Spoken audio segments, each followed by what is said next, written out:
Welcome to Conversate, our podcast where we engage in conversation. On this week's episode, Aaron, and Kevin are talking about death, but not just physical death, not just when your heart stops beating, but what does this life actually look like even in the here and now?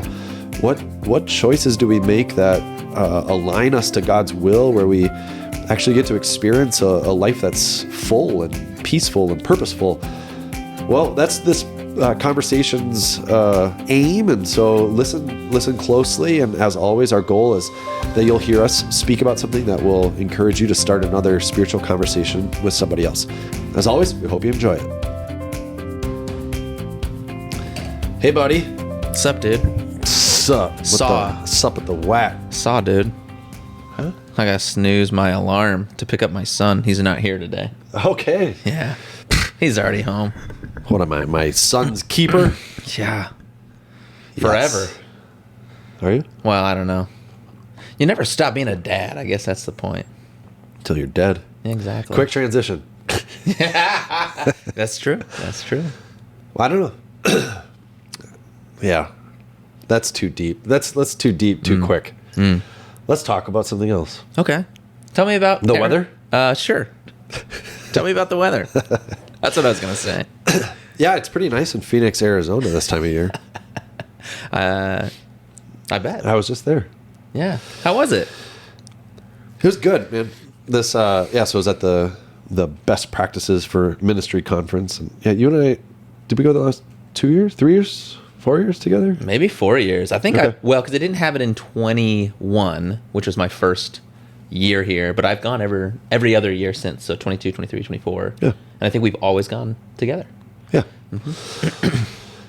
So, yeah, it was good. Well, as part of that, as part of, so there's this conference that's hosted at Christ Lutheran Church, I don't know, right in Phoenix, and it's their gift to church leaders, volunteers to come and socialize, but also learn from one another about what's going on out in the ministry. And so it's a good conference, and just opportunity to network with people and, I don't know, see what's happening out there And share what's happening on our side. Share what's happening here. Yeah. Which I know you did a little bit of that. Yeah. So I did a presentation called I Don't Want to Run Any More Programs. The idea behind that is like a lot of church leaders, like, well, I don't know any like pastors or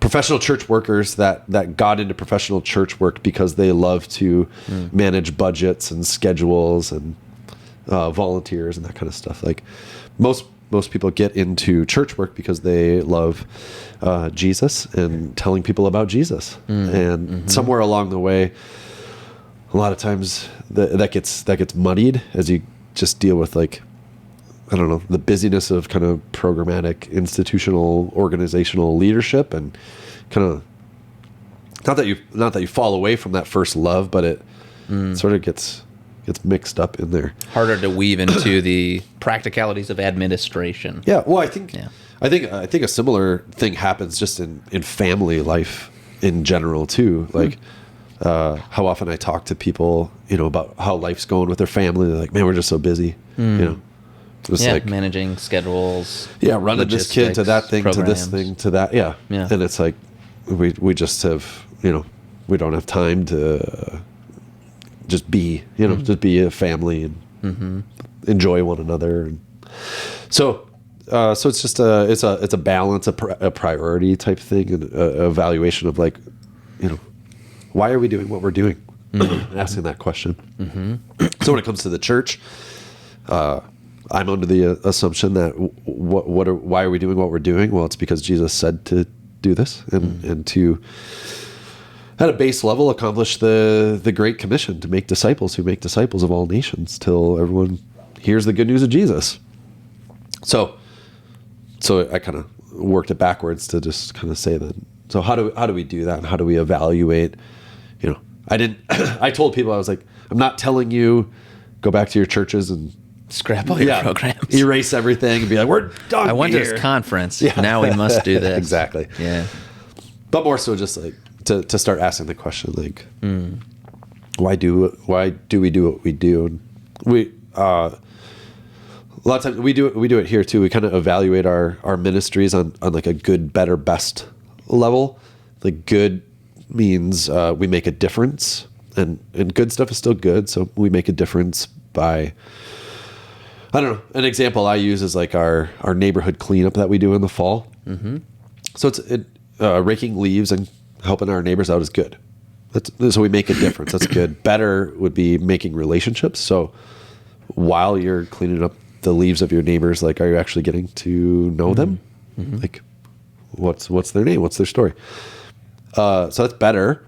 The best is make relationships that, and end up making disciples. So the best would be make disciples. So how do we do that? Well, we make a difference. We make relationships. And in that, we have conversation about Jesus. And in time, hopefully, those people become followers of Jesus who then begin to lead others to know Jesus. So, yeah. So we kind of evaluate our stuff that we do here in light of that. Sometimes more intentionally than others, but I think we're trying to get more intentional about that, even in the way that, like, when we have new ministry ideas. Like, I think you just kind of did the same thing with somebody who had an idea for a ministry, kind of walk them through this, and because there's no shortage of stuff we can do as a church, just like a family. It's like there's no shortage of stuff you can, like, I mean, I know a lot of families who feel the pull to, like, wow, this thing is being offered for my kid and this would be a great opportunity for them, therefore we must do it, And it's like, well, yeah, but you got to learn how to. There is a limiting factor at some point. Yeah. And at what point do you become a slave, let's say, to the schedule, as opposed to, like, intentionally living into your life in a way that is, well, bringing about the kinds of things you're hoping it would bring about. Right. Yeah. Yep. Yeah. So that happened. Very nice. Yeah. Well, thanks for sharing that with the wider church. Yeah. And for your help in this place of getting us to be thoughtful about our ministry. Yeah. That way. Yeah. Because we want to do a lot of good, but mostly we want to make fully alive disciples who are leading people into that life in Jesus. Yeah, like the church is not just another social agency. Right. Is helpful to keep in mind. They do things to impact a community in tangible ways, but that's not all that they do. It's not the only thing they do. In fact, even in the early church, it was something that they had to say, guys, we're doing too much of this. We need to figure out a way to free up resources so that we can get back to that best idea. Yeah. Well, they didn't get rid of the distributing to the poor. They raised up people to do those things. Exactly. But yeah, you're talking what? Was that Acts 5, 4? 4, 5, 6. Yeah. The diaconate, the deaconess, deacon ministry. Yep. Yeah. But a lot of times in our churches, and I think in our homes, I would say too, like, sometimes there have to be the hard choices where we actually say no to some good things, or maybe we're doing some good things that we actually have to stop doing in order to make room for the best things. Yeah. And those are hard decisions, but they have to be intentionally thought through. Yeah, they don't just happen by chance. Yeah, the healthy things don't generally. The broccoli doesn't just magically pop into my children's mouths, unfortunately. Right. It doesn't just walk in there of its own accord. Right. Yeah. Well, I mean, I am going to transition now, and I could feel it. We were there. We're already there. And it fits, exactly. So on Sunday, we were wrapping up our series on the fall of Genesis 3 and the different layers of separation that the fall caused. And the final one we were looking at was death. But I didn't really talk hardly at all about physical death. And the reason for that was because there is a place for talking about physical death, and that is something that the scriptures do speak very straightforwardly about, in the sense that it is not the end It's not the final. It's not the conclusion of our existence. This is what the resurrection is all about, or fundamentally about, maybe we should say. Power over death, which Jesus has. But I kind of moved it to a place that gets a little bit more into this idea of, how we're living our lives and the kinds of things we are choosing or chasing. And do they lead to, the scriptures will say, do they lead to life or death? But when the scriptures say that, they're not necessarily saying, well, they lead actually to, being physically alive or being physically dead. Although there may be some connection, at least on the latter side, on the death side. Yeah. Yeah, I mean, it's I appreciate that you went there. I don't know how much. Well, I think experientially in people's lives, they understand this reality that sometimes life is filled more with, life-giving things, that it feels more hopeful or joyful or whatever. There are other times of life that feel dry, low points, depressed, whatever. And I don't know that people would make the logical leap that those are like experiences of life and death. Even in this life, even though your heart is still beating and your lungs are still breathing, it is kind of experientially like kind of living alive or living dead, like living physically. Yeah. dead. And it's kind of interesting because I think we do naturally in our English language the same thing that the Greek does, which is there's different words in the New Testament in the Greek for life, like to mean physical, breathing, kind of life, kind of the matter of fact life, and a word that talks more about, what do we mean by that spice of life? What do we mean about fully living? YOLO. Yeah, well, that means you only live once. Which, you're right. No, that totally connects. The spirit of it, it's like... The spirit of it gotta is... go, Exactly. I only have so much time, so I better make the most of it. Right. Yeah, exactly. So it's like we have this same kind of idea in our language. But the question is, what kinds of things do we think will actually make for a meaningful life? And that's kind of the direction that I took us through Romans 8 to consider, what kind of things actually add significance or weight to your life, and what kinds of things will actually diminish your life. Yeah. Yeah. And I can tell you more if you like. Yeah, keep going. Oh, well, sure. So, I'll connect the dots between, I was saying earlier that there's a difference, we're talking about life, and there's a difference between maybe death and death, but there actually is some connecting dots, I think, maybe for both, but I think the death examples are a little more obvious. So the scriptures, like, they give certain directions to the Christian for how to live. And I know I can't speak for all of humanity, but I know my general reaction when I come across those places in the scriptures, I tend to, the first move that I make is like, well, that sounds hard or constricting, or, this doesn't sound like really living, to follow these things, because they sound like rules. And it could just be a personality thing for me. But like, I don't love rules. I would not characterize myself as like, oh, he's a rule follower. Like, I don't think that would show up if someone was being like, yeah, let me tell you about Kevin Bender. And, but what's, so that's how I encounter these instructions for Christian living, let's say. It sort of seems hard. They seem overbearing, maybe, or constricting. But what the scriptures are actually telling us is they're not that at all. They are intended to restrict your life, but only because outside of those walls, outside of this path that they're laying out for you, are pitfalls and snares and traps and things that will ultimately diminish your life. For instance, they'll say things like, do not become drunk on wine, right? Drunkenness shows up in a lot of lists in the New Testament of something not to do. Well, that seems restrictive, you know? I mean, people are out there drinking and having a good time, and I want to be part of that good time, you know? So there's the resistance to it. But the reality is, and you can hear people talk about this, he's not as quotable these days, but Bill Cosby once had a stand-up bit all about this exact premise, which is sort of the wondering, why do we do what we do? And because if you go, let's say, into your Friday night with the intention of not just having a drink, which, by the way, the scriptures would say that's totally fine.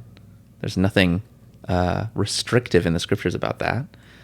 But going into your Friday night, like planning to get drunk, and the stand-up bit will talk about like kind of the ridiculousness of, you know, flash forward to 3-4 hours into the night when your head starts to pound and everything starts to spin, and before long you're bowing before the porcelain gods, I think, you know, they say, and you're vomiting up, your decisions basically, and then you recover from that, and you say, all right, a few more hours, and it's Saturday night, time to run it back. You know, no one, generally speaking, that I'm aware of, wants that experience deep in the night of the pounding headache, of the body telling you this was a bad idea. No one wants that part. So why do we keep going after it? And it's because we've told ourselves that somehow by doing this, my life is going to be more fulfilled. Yeah, it's kind of what story do you want to believe about what life truly is? You know, and what are we gonna believe the world's story, the devil's story, or we're going to believe the God-given story? You know, that there's beauty in this life, and that true purpose and meaning is actually living in connected to the reality that God has placed you into, and not seeking something different. I guess what I mean by that, like, I was thinking even more. You know, we've been talking about the different separations that happen, and I like kind of came to this realization too, that like the true life exists when you are planted in the place that God plants you, and so like, for example, God puts the fish in the water. You take the fish out of the water, separate the fish from the water. Yeah. It's going to die. The tree is planted in the ground. You take the tree and throw it in the water, it's going to die. Humanity is planted in this place to not to be God, not even to be like God, but to be in the image of God as caretakers of the creation. But if we kick God out, right, then we put ourselves in the place of God and try to be like God over the creation, over one another, and that just leads to death. It's like pulling the fish out of the sea, or throwing the tree into the water. You know, you're uprooting your reality and separating you from the thing that in the place that God has given to you to actually like live and be. So yeah, I'm absolutely, I think you put it so well. I would say it, like that, what's that place we were built for? It's communion with God, not to be God. In one sense, it is to be like God. I mean, that's kind of what sanctification is about, right? But it's, in the sense that we're in the image of God, but not in the way that the devil, the serpent, is tempting Adam and Eve. And that's just it. The serpent in the Genesis story, he's basically asking Adam and Eve to accomplish what God already had for them, but outside of God's will. Right. So like apart from God. And what you'll discover in your life is you can't. Right. You cannot. The closest you can get, actually. So to take it back to the drunkenness example, and it doesn't have to just be with substances. There's a million ways you could play this storyline out, but the closest you could get to achieving that purpose apart from God is actually delusion. So it's to convince yourself that the life that you're living is the greatest thing, it's so awesome, it's so great. And what you'll find, I think, in people who are doing this and people who are deluded in that way, you'll hear them say it a lot. They won't be quiet about how awesome their life is because they have to keep telling themselves that. If they don't keep telling themselves out, they might actually wake up to the reality that it's not that. They have to kind of keep convincing themselves, this is so great, this is so cool. There's you don't have to look very hard to find that sort of rhetoric around all sorts of things that would run fundamentally against the vision of life that God gives to us. The closest you can get to achieving it is just deluding yourself. Because you can't get to this real sense of a significant, meaningful, satisfying, honestly, life outside of God. Right. St. Augustine said it maybe best when he said, we were built for you, O Lord, and our hearts are restless until they find their rest in you. And so if we're not finding our rest in God, we're always going to be looking for it somewhere else and finding it unsatisfying. Right. Yeah. Now, where I think it becomes a challenge is, we were talking earlier and throughout the conversation about this idea of life and death, and maybe this idea that like life as Jesus came to give, it's fulfilling and satisfying, right?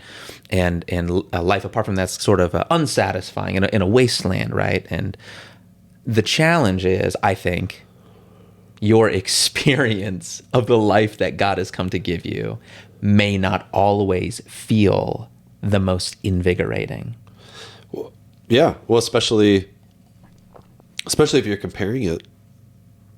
If you're playing a comparison game, because you might. I mean, my wife and I have chosen for over a decade to tithe faithfully, to give 10%, and that's a choice. I've never missed that 10th because I never had it in the first place. So it's not like I'm giving something up, but I could reasonably, if I wanted to go there, know what amount of money that is, and go, holy smokes! Like, you watch the other people doing all these other things and having stuff or whatever, and so thereby you can go, why am I even doing this? This is like a sacrificial thing. Like, what blessing am I getting out of this when I'm not?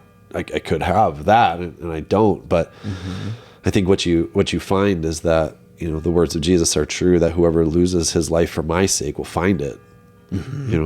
That when you choose to follow after Jesus, you do deny yourself, take up your cross daily and follow him.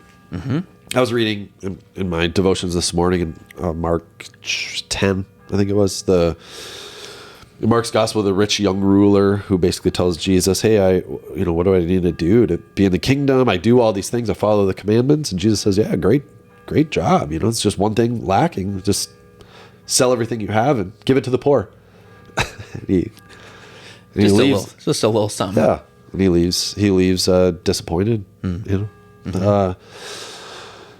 So these, I think there's the intentional sacrificial side of things, but like people do this.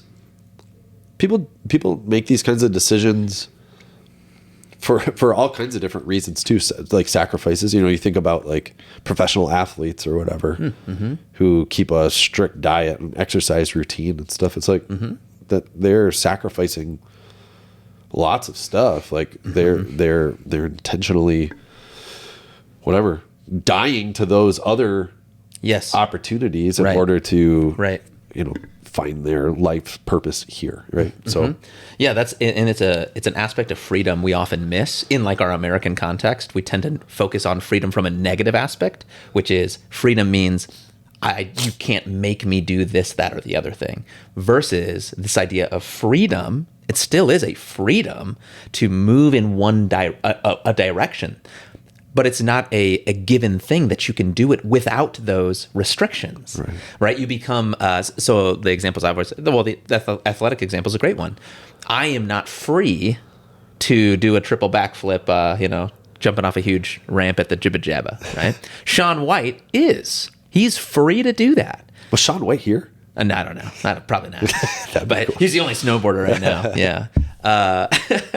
But he's free to do it because he has restricted himself from lots of those other things. And so then the question becomes, and all of us are doing this. Like all of us are restricting ourselves somewhere. You have to. We're not able to access all of life's experiences. And so we're cutting things out from our life by necessity and therefore channeling our lives towards something. And the question is, what is that thing? So for like the Olympian, there is a joy, a pleasure, a delight they get out of competing at that level, which makes for them the sacrifice of, those diet pieces, their schedule when it comes to working out. It makes those things worth it to go do that. And so that's, that becomes another question for us. It's like, what is being exalted in our life that moves us in a particular direction? Like, are we even aware of what those things are? Because we're doing it. Like we're already making scheduling decisions. We're already cutting out certain things so that we can have space for something else. But do we know what those things are? Are we aware of it? Or are we maybe flowing with what the culture says is important? Right. What society, or sometimes in the scriptures what we call the world, is saying, this is so important. You must have this. Right. And I mean, so maybe you're listening to this conversation and going, okay, well, how do I know? How do I differentiate the things of God from the things of this world? How do I know what's what? Well, at a base level, I would say you will know the Word of God by spending time with the Word of God. So you'll learn the will of God by listening to the will of God. Where does God reveal His will to us? Well, in the Scriptures. Okay. Lord, to whom shall we go? Right. If you, but then that's a giant task for me to just say to you, okay, just read the Bible. Yeah. Habakkuk shall reveal to me my decision for today. Yeah. So there's lots of places you could go. One where I like to direct people a lot would be Galatians chapter 5, the latter part of it. I think starting in verse 20, 21, something like that. Look for it. It's going to be talking about the works of the flesh in comparison to the fruit of the Spirit. So it kind of sets up these two different pathways in Galatians chapter 5: works of the flesh, fruit of the Spirit. And so that's a great place to look and say, what am I practicing in my life? What am I after?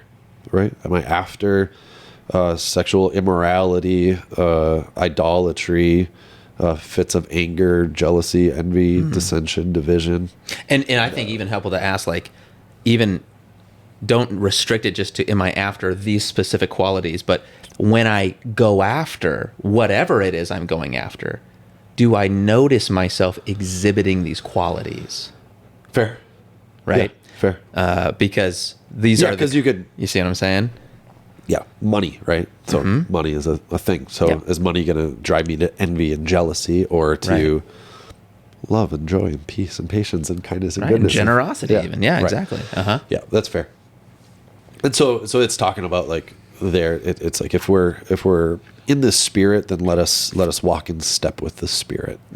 So, what spirit is animating your life? Is it the Spirit of the living God, who offers to make you alive and fill you with His life, which will manifest itself in producing fruit? If you're a disciple of Jesus, it will bear fruit. What will that fruit look like? Well, Galatians 5 has an example of fruit of the Spirit. Or is it going to be this other stuff that very likely, if you read this other list in Galatians 5, the works of the flesh, you'll look at that and go, yeah, those sorts of characteristics produce, death, really, like, or miserable conditions, at least. Yeah. So it's back to Bill Cosby. Sorry, I should keep not referencing him, but his stand-up bit is it's a callback to earlier in this episode. As a good comedian would do. Exactly. I think you said it right there. The Word of God is that's one way to go, and Galatians is a great place to get that kind of blueprint for what life you want versus what life you don't want. The other amazing thing, and there's more than just these two even, but like Jesus has also promised to be with you, right? And avail himself to you. So you can also ask God, hey, God, I want that life you're talking about. I'm reading this in Galatians and I'm seeing these fruits of your Spirit, and they sound pretty good, Lord, will you help me to walk in them? Will you help me today as I go about my day? Just open my eyes to even just one decision where I move in that direction.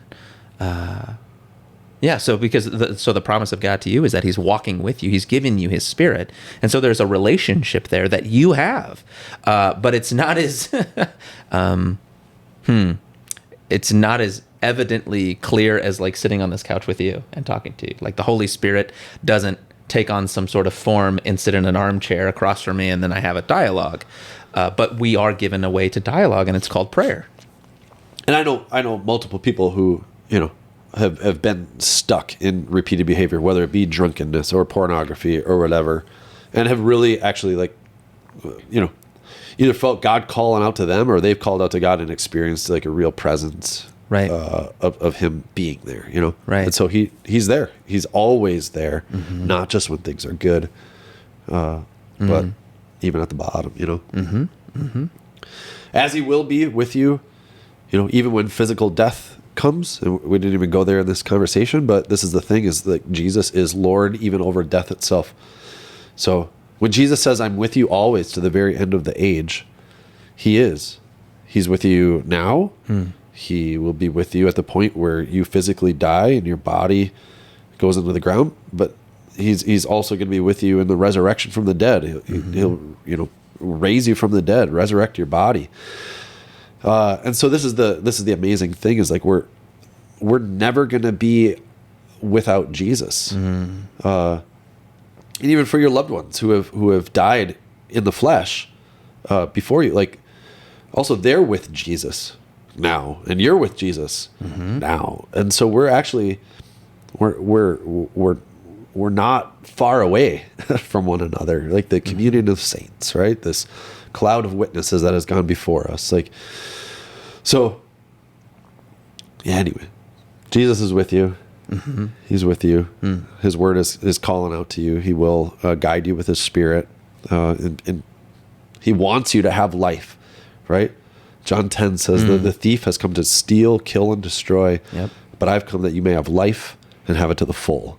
So Jesus wants you not just to mosey through this life, can't wait for this thing to be over, this bag of flesh to be done, This experience has been lousy. It's going to be so much better, blah, blah, blah, blah, blah. Just go to work, blah, blah, blah, blah, blah.